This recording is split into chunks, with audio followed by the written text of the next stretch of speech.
Assalamualaikum, nama saya Muhammad Azrizal Binjio, nomor metrik S52566 daripada kos pengurusan pelancongan tahun 3. Hari ini saya akan membentangkan mengenai tajuk cerpen yang akan saya hasilkan, yaitu peristiwa di Kampung Milian.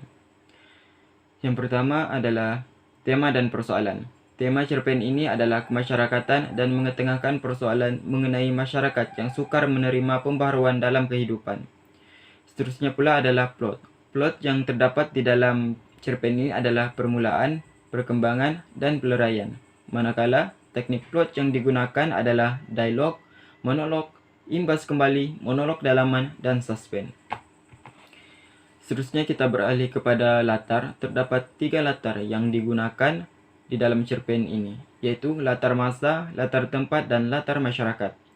Latar masa yang digunakan di dalam cerpen peristiwa di Kampung Milian adalah pagi, tengah hari, petang, dan malam.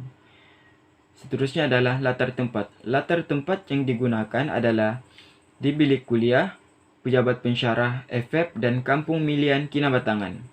Latar masyarakat yang dapat dilihat dalam cerpen ini adalah masyarakat yang cintakan ilmu, masyarakat yang masih lagi mengamalkan gaya hidup tradisional, dan masyarakat yang insaf akan kesalahan yang dilakukan. Seterusnya adalah watak.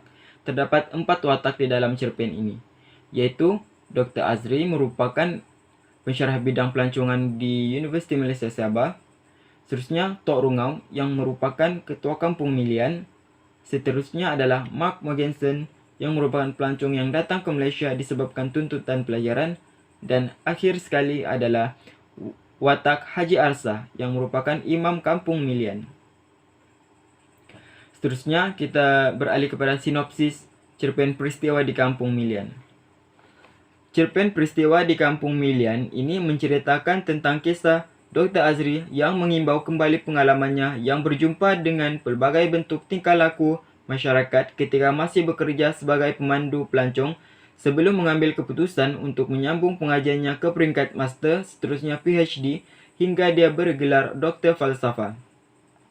Kejadian yang paling tidak dapat dilupakan oleh Dr. Azri adalah ketika perkhidmatannya diperlukan oleh seorang pelancong asing, yaitu Mark Morgensen, yang datang ke Malaysia dengan tujuan khusus berkaitan dengan pelajaran, yaitu kajian mengenai etnik masyarakat yang ada di negeri Sabah. Mark Morgensen telah memilih kaum etnik Sungai dan memilih daerah Kinabatangan, yaitu di Kampung Milian, yang menjadi kawasan penempatan kaum etnik Sungai.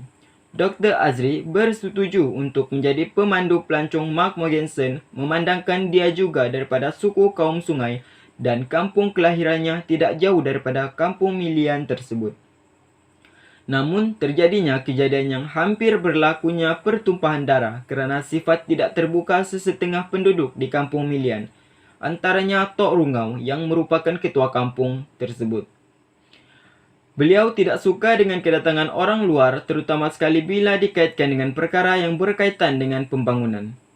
Pergaduhan tersebut memaksa beberapa penduduk kampung memanggil Imam Arsa yang baru sahaja menyelesaikan solat asar di masjid kerana perkelahian tersebut melibatkan ketua kampung, iaitu Tok Rungau, Dr. Azri dan Mark Morgensen.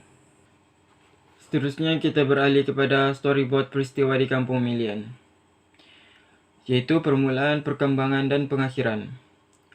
Yang pertama adalah permulaan, yaitu Dr. Azri mengadakan sesi pembelajaran di kelas dengan pelajar tahun 2 pengurusan pelancongan berkenaan mata pelajaran tourism marketing. Seterusnya, Dr. Azri mengadakan sesi perbincangan bersama dengan beberapa orang pelajarnya berkaitan dengan mata pelajaran Culture and Heritage Tourism di pejabatnya. Seterusnya, Dr. Azri mengimbas kembali perkelahian beberapa tahun yang lepas yang tidak dapat dilupakan saat dia masih bekerja sebagai pemandu pelancong. Kita beralih pula kepada perkembangan, yaitu Dr. Azri berada di lapangan terbang Malaysia Airlines menunggu Mark Morgensen, seorang pelancong daripada Kanada yang datang ke Sabah. Perumitan berlaku ketika Dr. Azri dan Mark berjumpa dengan ketua kampung, yaitu Tok Rungau, dan menyatakan bahawa tujuan kedatangan mereka adalah untuk membuat kajian serba sedikit mengenai adat, budaya dan gaya hidup suku kaum Sungai. Namun tujuan tersebut tidak disenangi oleh Tok Rungau. Cerpen ini memasuki klimaks apabila Imam Arsa datang untuk meleraikan perkelahian antara Tok Rungau, Dr. Azri dan Mark Morgensen. Seterusnya adalah pengakhiran. Pada bahagian peluraian cerpen ini, Dr. Azri menceritakan bahwa perkara yang diceritakan kepada Tok Rungau adalah salah faham kerana perkara tersebut hanyalah gambaran kajian yang dilakukan oleh Mark Mogensen. Dr. Azri dan Mark Mogensen diberi peluang untuk meneruskan kajian mereka sebagai permohonan maaf daripada Tok Rungau. Dr. Azri tersentak apabila telefon pintarnya menerima pesanan ringkas yang bertalu-talu dan ianya daripada salah seorang pelajarnya dan juga satu nombor asing. Dr. Azri tersenyum apabila membaca pesanan ringkas daripada nombor asing tersebut.